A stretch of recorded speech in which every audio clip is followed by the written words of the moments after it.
Hey guys, welcome back to my channel.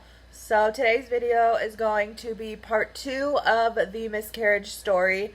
I'm just going to throw a disclaimer out there that this is the part of the video that is going to be very TMI and very graphic. So if you don't want to hear about it, then this probably isn't the video for you to watch.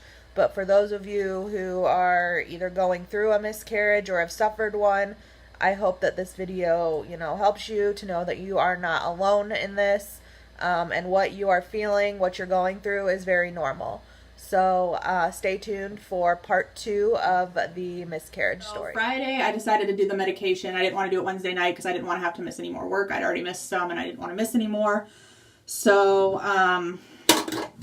I did the medication on Friday night. My mom and dad came over to keep me company because I was terrified. My husband was there, obviously. And I did the medication about 6 p.m. It was Cytotec. That was the medication I took. And I had to insert it vaginally. So I did. And they told me it could take anywhere from 2 to 4 hours to start working. So I was like, okay. So my mom and I watched a movie. My dad and my husband were watching a baseball game. And by 10 o'clock, it was actually like 10:30, nothing had happened yet. So I told my mom and dad to go home. I was like, I'm just going to go to bed. So I go to bed and I wake up about 1:30 in the morning. And I had these awful cramps. If you think about it, you're miscarrying. So what are you doing? You're contracting. You're having contractions. You're trying to get the baby out of you. And I have the worst pain tolerance ever. If you pinch me, I'll cry. So this is terrible. I don't know in the future how I'm actually going to go through labor. And I had this awful cramping. So I went and took a bath thinking that might help. And it just overheated me, I think. So I got out of the shower and I had to sit down on the ground because I was about to pass out. I called for my husband. He came in. He went and got me some water. But no bleeding had started yet. So I was like, okay, now it's finally getting started. Because at this point, I was like, I just want to move on. I know it's going to happen. I'm sitting here waiting. I was tired of it. So my husband went down, got me some water, like I said, and I laid in bed the rest of the night with a heating pad on my stomach, hoping that would help some of the cramps. Finally, I was able to go to sleep. And I woke up about 6 in the morning, because my husband he's the head baseball coach, and he had a baseball game. I was like, this is a terrible time for you to have to go to baseball. So I called my mom. My mom worked at a bank, so she called off work to come stay with me because my husband had to leave, he had to leave. So my mom came and she sat with me. And once she got there is when everything took a turn for the worse. So this is where it's going to get graphic, so if you don't want to hear about all the goriness, you can exit out now.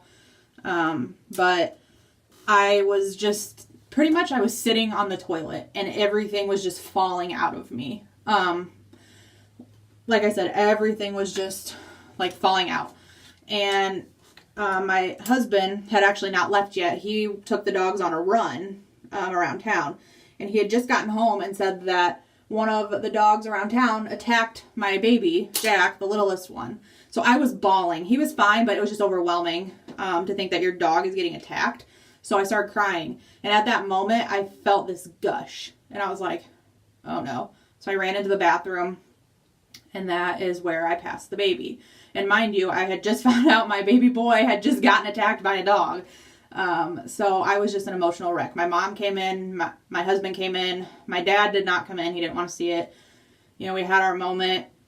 I didn't know what to do with it because I had thought about burying it, but, I kind of wish I would have now, but this is going to sound terrible, but I just flushed my baby. And this is where I'm getting a little bit emotional. I said I wouldn't, but that's the part that I regret the most, is not burying it in our backyard or something, giving it a little gravestone or something, but we didn't do that. So at that point I was like, okay, the worst is over.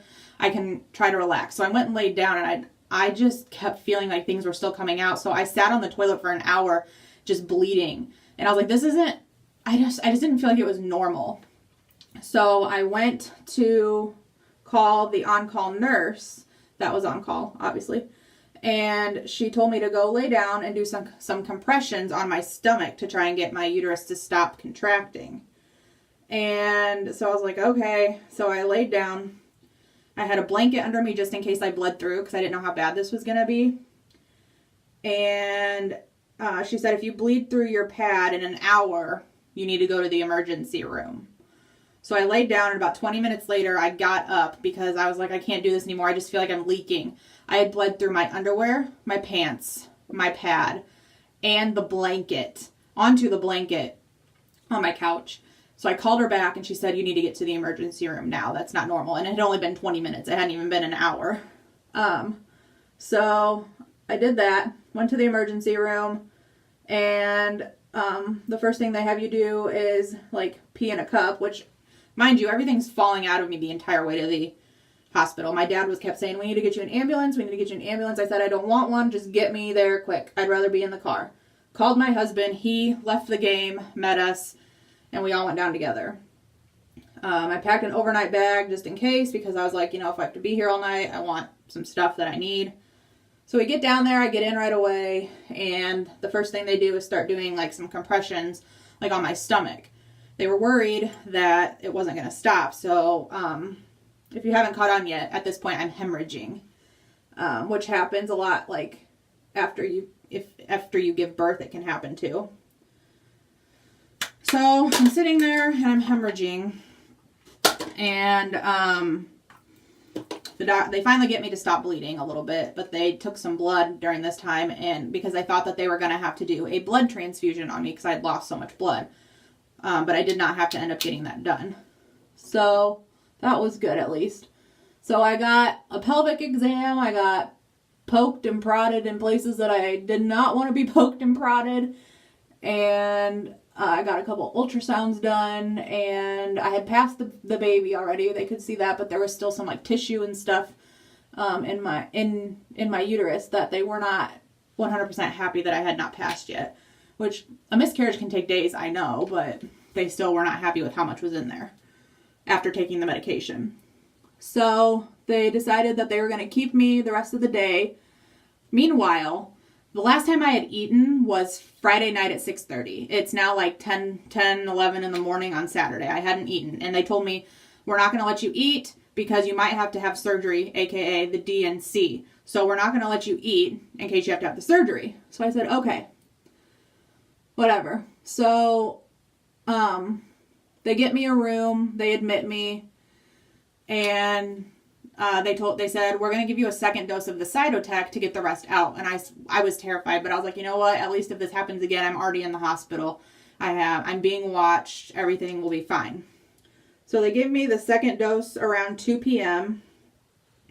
And at about 7, nothing had happened yet. Still nothing. And I was like, well, it took a while last time for it to get started, so maybe that's what's going on. Midnight rolls around, still nothing. And at this point, I'm like, can I at least eat? Because I get hangry very easily. I hadn't eaten in almost 24 hours. Can I please eat? And they said, no, because you might have to have surgery in the morning now. And at this point, I'm just frustrated because I don't know what's going on. I haven't eaten. It's just a very emotional time. Like, it was just terrible.